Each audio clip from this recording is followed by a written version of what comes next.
All right, ladies and gentlemen, it is pretty safe to say that there are a lot of people that are very unhappy with the censorship situation that has been going on in Wuthering Waves. If you're not familiar with the initial set of changes, you can go ahead and watch my video over here. The Cantarella situation is crazy. And what this video does is it dives into all of the different intricacies going on behind that censorship, with WuWa now being rated a 16+ game in regions outside of the US, with changes being made to models like Cantarella's, where her fabric scene has been removed, with the old and the new going from left to right, as well as a nerf, or, a change to Cartithia, or Fleur-de-Lis's model, where her outfit has been adjusted to spats below the waist. And so a lot of stuff has been going on. There's been a lot of discourse, with the whole 16+ rating happening overall being one of the biggest blows that can occur for a game. This means that Wuthering Waves, right, is losing a lot of sponsors. It's losing a lot of potential marketability. We have to think about how WuWa, right, was one of those games that was actively advertised in Times Square, and potentially, right, in very public areas within countries like CN, or maybe even Korea or Japan as well. With the rating actually being increased, it's not surprising to imagine that a lot of those partnerships have pulled out, right? Think about all of those collab outfits we've seen, all of those public advertisements. There's a lot less money and a lot less marketability happening for this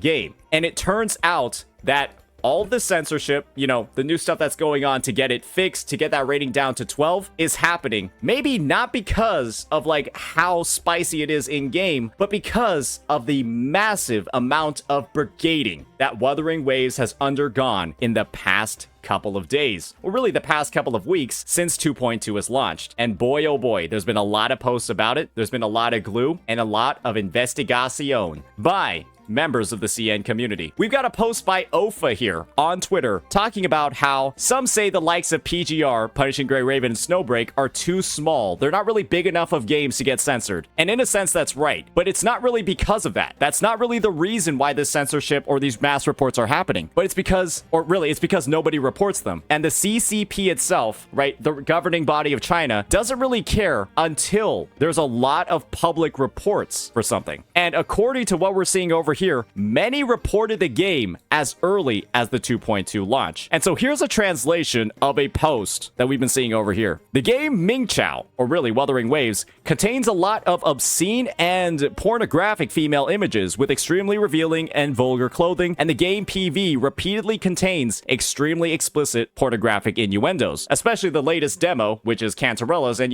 what she does with her tongue. And so this is just one example of a post we've seen, right, for a report. And believe me when I say there's more. And people have done some investigation. They've done some digging to find out who some of the culprits are for this level of brigading to, let's be honest here, a government body like the CCP. We've got this post by Amatsu Magatsu. To not offend anybody, I'm just gonna stop trying to pronounce that name. So the censorship on PGR and WuWa is because haters are mass reporting Kuro games. There's a +16 rating now, and also a hentai tag on Steam, which now makes a little bit more sense how those labels are being added. Even guides on how to report Kuro games, and yet they want to point Kuro players as toxic for being negative. Ladies and gentlemen, there are individuals in the community that are creating how-to guides on how to report Wuthering Waves 2.2 to the CCP. And if you don't believe me, right, because it's pretty clear you might not believe me because this is in Chinese, and you might not understand Chinese because this video is uploaded on YouTube and not Billy, let's use Google Lens to get to the bottom of this one. First post over here. The department that manages games is the Ministry of Culture and Tourism. You can search for it to find the official website, go over there, and then go to the reporting system at the bottom. Then you want to select Report for Cultural Relics and Other Illegal Activities. Basically, I don't really need to dive into this too deep. They're essentially providing you the exact steps necessary to report this to the government body, the Ministry of Culture and Tourism. That's probably a mistranslation of some kind. And they're giving you the exact steps required to get all of it done. The posts are being mass upvoted, right? 52 over here and then a 54 over here as well, with a bit of a follow-up on it. And they're just going ahead and they're starting this brigade. And boy, oh boy, you can imagine the type of backlash, right? You can imagine the type of consequences that can result from something like this. Because one thing is very, very, very clear when it comes to the differences in player bases between Hoyoverse games, Genshin Impact specifically, and Wuthering Waves. We already know from a lot of the past occurrences, we only have to think about the live streams for Wuthering Waves, right? Live streams for Wuthering Waves oftentimes get brigaded by these Hoyoshills, by these Genshin fans, talking about Wuthering Waves is a dying game. Come play Genshin Impact today and stop playing this trash. And they'll copy and paste and spam the message over and over and over again on every single live stream that the game has from 1.1 or really 1.3 all the way until 2.2. They've been doing it over and over and over. And the thing is, if you could imagine that that's what's happening in EN, that's what's happening in JP, that's what's happening in KR, it's happening a shit ton more in CN. Because boy, oh boy, we all know firsthand how absurdly unhinged the CN part of the Genshin player base can be. We know all about how they did things like cats that look like Scaramouche, how they've sent assassins to Dewey for making Playboy bunny skins for characters in Honkai Impact 3. They've done some absolutely absurd things that have already pushed the envelope far past what we're seeing over here. And so it is not hard to imagine. It is not hard to imagine, ladies and gentlemen, that they've gone ahead and started mass reporting the game because it's got or had a couple of spicy textures or a couple of spicy outfits added in version 2.2. It's pretty clear what's going on over here because this whole rating change, right? This loss of sponsorships, this loss of marketability, it all occurred after the release of 2.2. There really wasn't any offending content in the game that was updated at all in the most recent censorship patch. It was just these two things. Maybe there's more that we just haven't found yet, but these are the main ones that have caught people's eye. And when we're seeing these translations, we're seeing these detailed instructions from certain members of the community on how to get all of this sabotage done. Boy, oh boy, it's a little bit of a messy situation. But this is the thing, ladies and gentlemen, there's more. There is more. We have a post by Echo Retro over here giving us some solid proof. You all want to read this. I found it on X and Facebook. Many are sharing this thing. It seems some kind of organization of MiHoYo fans who nitpick other games. And so this is a bit of like a suspicious link. Some people said it's like Chinese spyware, so I'm just not going to go ahead and click on it. But we've got a fully translated excerpt from that exact page detailing us on what exactly this entire organization is. And so with that, I'm going to take you all on an adventure. I'm going to take you all on a journey to find out what the fuck is actually going on with all of this brigading. So let's just dive right on into it. So the organization is called Zhanjiajun. Hopefully I'm not going to lose like 600 social credit points for pronouncing it that way. What is Zhanjiajun? We're just calling it XJJ. XJJ is currently the most extreme group of MiHoYo fans, MXZ, that has mutated from the broader fan base. It is the only group of this kind that has been possibly formed, and indeed has already formed among all mobile game player circles. They literally have their own wiki page on what is going on. And so among all the mobile games, anime style games, any game player circle, or really any circle whatsoever, except for celebrities, this has a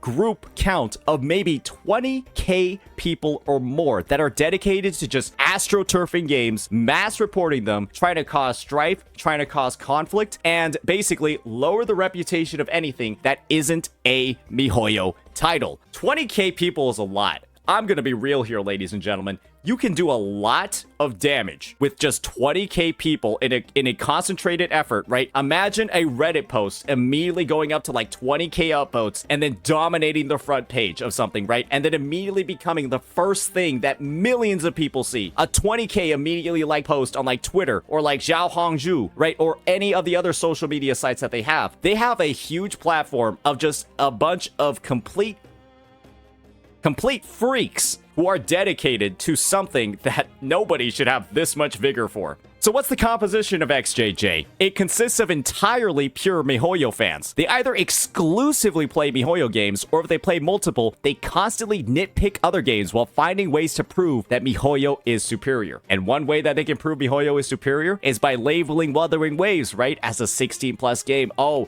this game is just porn. Why would you play this game that's just porn? If you play this game, you're now a degenerate. You're somebody that's like lower on the rung in human society just for associating yourself with WuWa. That's an incredibly easy framing for these absolute losers to do, right? And then, you know, combine that with the loss of sponsorship, etc., etc. It seems that XJJ has a higher proportion of HI3 players compared to Genshin Impact, possibly because HI3 has a longer history of, I love how they put quotes around this, purifying its player base, resulting in a stronger effect. Basically isolating out and making sure that you only have a bunch of actual losers still playing the title. Let me give you a little bit of context on HI3. HI3 basically got, I already mentioned the buddy girl suit incident, right? They also prevented the addition of male characters to the game during the Flame Chaser arc, which was considered one of the best arcs in Honkai Impact 3. They prevented the addition of male characters in the game because those guys are just so focused on their waifus and they're that mentally ill, and they didn't let it happen. Only those who are fanatically devoted to MiHoYo would become a part of XJJ, and HI3 has the intensity to achieve this level of devotion. We've already talked about the examples there. Thus, if HI3 is criticized, XJJ tends to react more aggressively than if Genshin Impact is targeted. XJJ may claim they are not MXC, but rather fun seekers or rational MiHoYo critics. However, their actions reveal they're just diehard MiHoYo fans. While they always target things that are unfavorable, right? An absurdly overpowered character announcement, negative MiHoYo news being exposed, or players criticizing Hoyo's decisions in posts or videos, they always find excuses that aren't about defending Hoyo, but really just like preventing attacks or stopping the spread of, you know, like misinformation through insults. And so they're clearly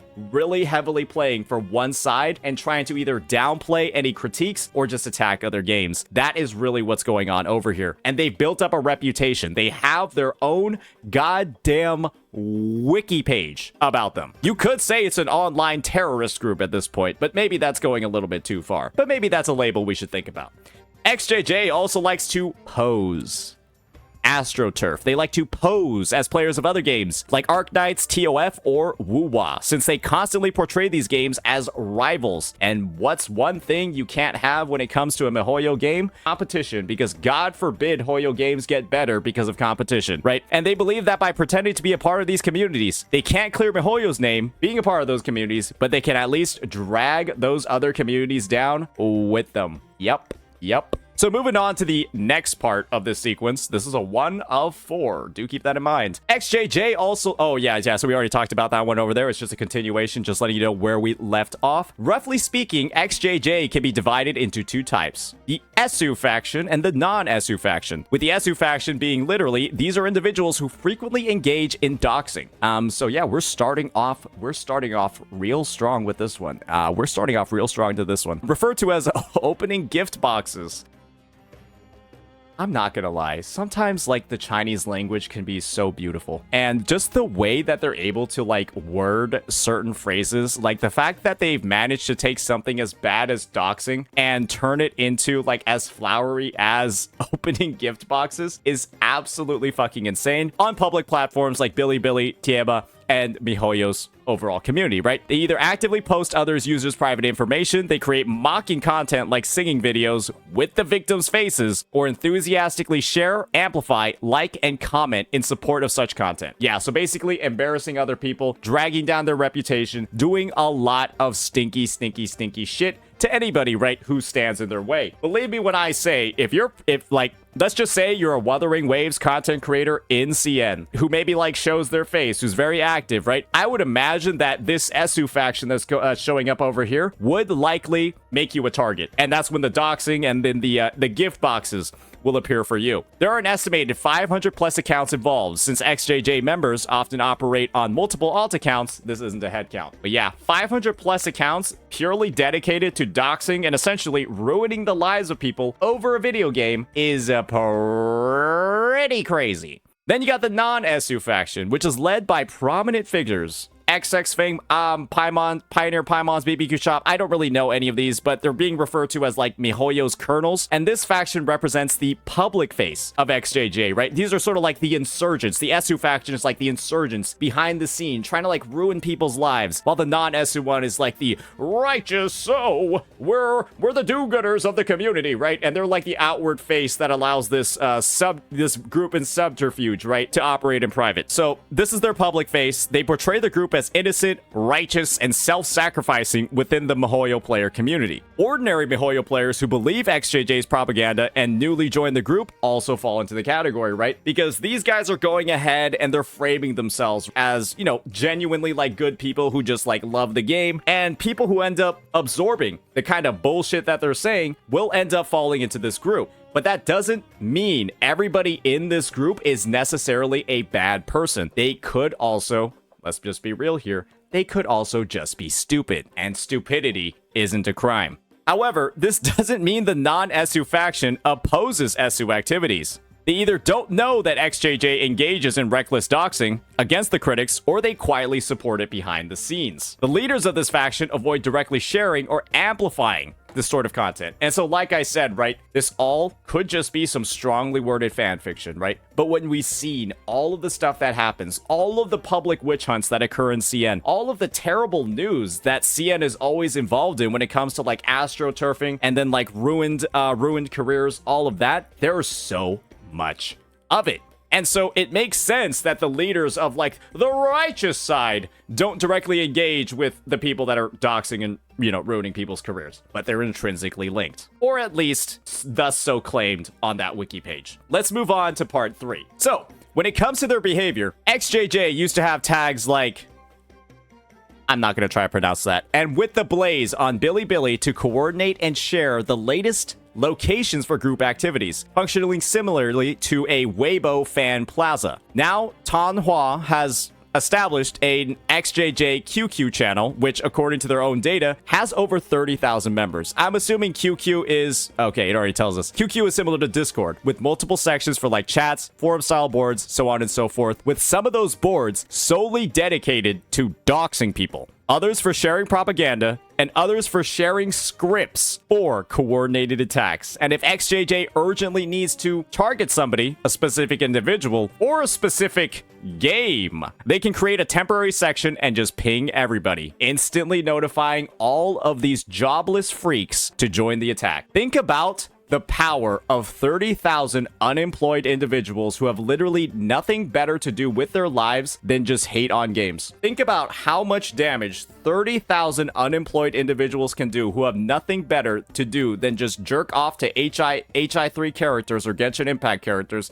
and shit on every other game that doesn't fall under the Hoyo umbrella. If an XJJ member wants to start countering critics, they can simply check the doxing board for targets, copy and paste whatever the attack or the scripts are, and then follow the links to complete the attacks. And when you see all of these detailed directions for how to report Wuthering Waves, what exactly to say, talking about like the pornographic nature or the outfits and all of that, and we're seeing the actual proof of it from CN websites, what do you think is going on in those private discords? The process is highly efficient, making XJJ's coordinated attacks very effective. Additionally, XJJ operates multiple internal Discord QQ groups with strict anti-spy measures, requiring a high-level Honkai Impact 3rd or Genshin Impact account and a long-term Bilibili account for verification. This makes it nearly impossible to infiltrate because you need to have like a track record of like wailing on MiHoYo games or like heavily supporting MiHoYo games or like creating content on them. So they even have like a security system built in to ensure that they don't have any outsiders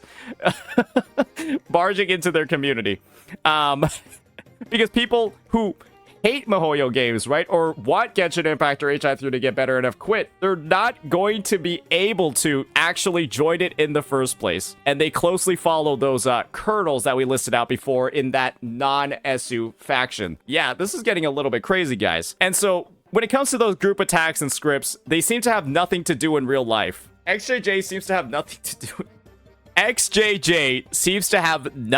do in real life, spending all of their time online actively searching for MiHoYo hate or rival game scandals. Once found, they typically mobilize dozens of members within 10 minutes. Common scripts include, let's just see over here, when attacking, XJJ sometimes spams abstract phases similar to V8 style, flooding comment sections with irrelevant, unhinged essays, swapping the subject to an emperor or others, and at first glance, it doesn't look like defending miHoYo at all, but a small, unrelated group, disrupting normal discussions. However, unlike Playful Madness, XJJ's limitation is meant to deflect criticism from miHoYo. This part doesn't really matter too much, right? I do believe this is more about like the defense part that's going on, but you also have to think about the attack part. And so we're already seeing here what the example of the script is for what you need to do when you send the report. They're going ahead and they've already written it down. It's in public spaces. We don't even need to be in the XJJQQ group to see what exactly is going on over here. And so if they're confident enough to be posting all of this stuff in public forums, then they probably manufactured this sort of stuff way back in those public or in those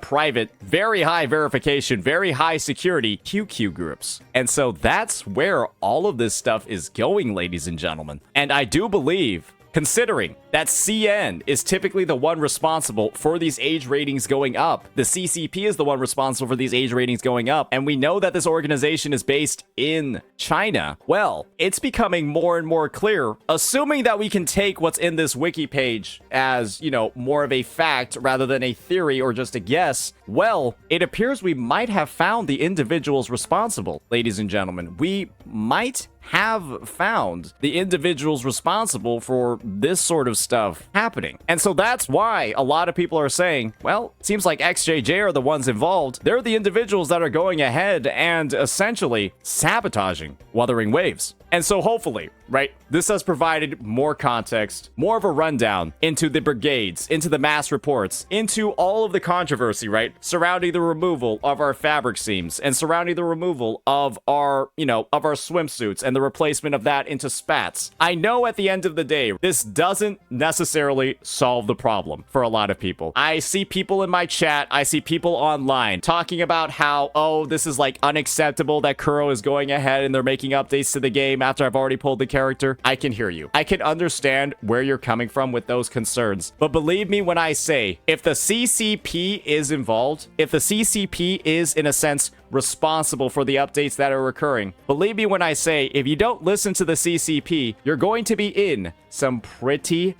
big goddamn trouble with the government. And that's something you really don't want to do in China. And so I would ask you, right, to have an open mind about these updates, about these changes. I would ask you to have an open mind about why Kuro is, you know, you could say in a way, bending the knee to either public perception or the government's perception. Because in all honesty, if they want the game to thrive, if you want Kuro to still be able to like actually, you know, make Wuthering Waves and continue developing it and, you know, have a future for this game, this is kind of what they have to do. And so with that, hopefully we provided all the context, we provided all the glue. I just want to clarify that, of course, this is just a theory, if that wasn't close enough. If I haven't stated that enough, it is just a theory for what is going on. But a lot of the pieces are fitting, and we've already seen a lot of behavior like this already when it comes to tarnishing the reputation of this game. And so with that, let me know what you all think. Peace.